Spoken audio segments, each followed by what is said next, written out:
लोकशाही बळकटीकरणामध्ये मतदारांचा सक्रिय सहभाग असणे अत्यंत आवश्यक असून प्रत्येक मतदाराने मतदान करावे यासाठी स्वीप कार्यक्रमाअंतर्गत विविध उपक्रमांच्या माध्यमातून मतदार जनजागृतीवर भर देण्यात येत आहे। जिल्ह्यात लोकसभा निवडणुकीसाठी येत्या 7 मे रोजी मतदान होत आहे। सर्व मतदारांनी लोकशाही बळकट करण्यासाठी आपला मतदानाचा हक्क बजवावा असे आवाहन जिल्हाधिकारी तथा जिल्हा निवडणूक अधिकारी डॉक्टर राजा दयानिधी यांनी यावेळी केले।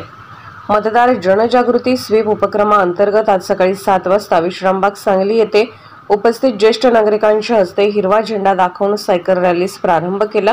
या सायकल रॅलीमध्ये जिल्हाधिकारी डॉक्टर राजा दयानिधी, पोलीस अधीक्षक संदीप घुगे, जिल्हा परिषदेच्या मुख्य कार्यकारी अधिकारी तृप्ती धोडमिसे, जिल्हा पुरवठा अधिकारी आशिष बारकुल, महानगरपालिका उपायुक्त वैभव साबळे, आरोग्य अधिकारी रवींद्र ताटे उपस्थित होते।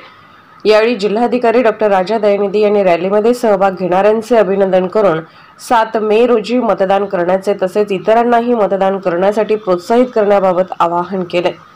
विश्रामबाग सांगली येथून काढण्यात आलेली सायकल रॅली पुढे पुष्कराज चौक, राम मंदिर मार्गे भारतरत्न डॉक्टर बाबासाहेब आंबेडकर स्टेडियम सांगली येथे या रॅलीची सांगता झाली।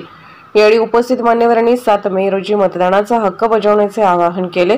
यावेळी उपस्थित सायकलपटू, पत्रकार यांचा मान्यवरांच्या हस्ते सत्कार करण्यात आला।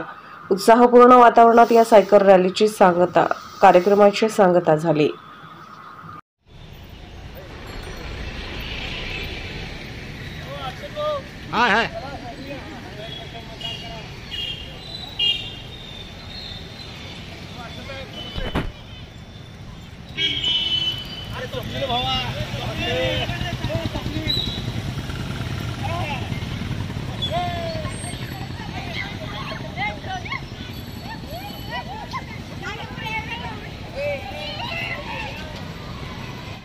त्याच्याबद्दल मी सर्वांना आभार व्यक्त करतो आणि आज सर्वांना विनंती करतो की 7 मे 2024 रोजी आपल्याकडे मतदान होणार आहे। सगळ्यांनी जास्तीत जास्त लोक आपल्या घरातून बाहेर येऊन आपल्या जवळ असलेल्या पोलिंग केंद्रामध्ये जाऊन सर्वांनी मॅक्सिमम लोकांनी मतदान करावा।